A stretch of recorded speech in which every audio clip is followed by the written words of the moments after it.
Gola mai alkol dibatu giddutti corona corona corona corona coronaan dhumuudha mannaa maaksii godhachuu wayya godhadhaabbe obbola jannee waaqa komannaare corona corona corona corona coronaan du'uudha mannaa harka dhiqachuu wayya dhiqadhaabbe obgatanii waaqa komasuure maaksii dhiisanii ba'uunii dhibee hamaarra nama buusaa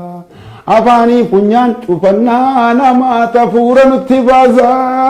ya hoyi malo malo matau itima oles namnurun dagawe ya hoyi malo malo matau itima oles namnurun dagawe corona corona pam corona corona corona numuda manna arkari kachuwaya ikatabe ogatani waga gomature ogatani waga gomature corona kanafu namnu dufa feegachu qaba sirriitti ergaa kiyati himi ummatatti ergaan ko amma mana teenya sodaanne param param waanuma argannu nyaanne param borarguu yoo jiraanne baryoo fayyaa qabaanne mana gadin bayin koronaan nama fite anuuf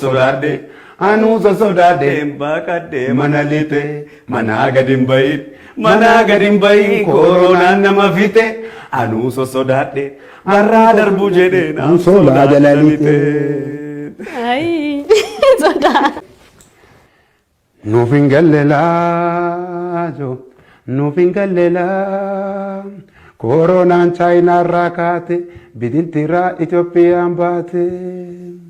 Coronaan namaan na'u yo ofeegan qofa jalaa ba'u Coronaan namaan na'u yo ofeegan qofa jalaa ba'u biyyoonni waa hundaan warredduu guddatan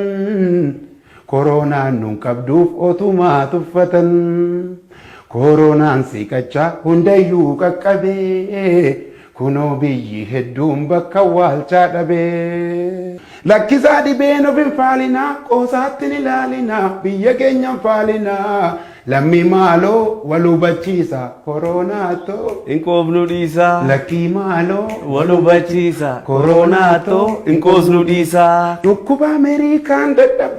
Amerikaan dadhabde Awurooppaan dadhabde Tirampoo eegatte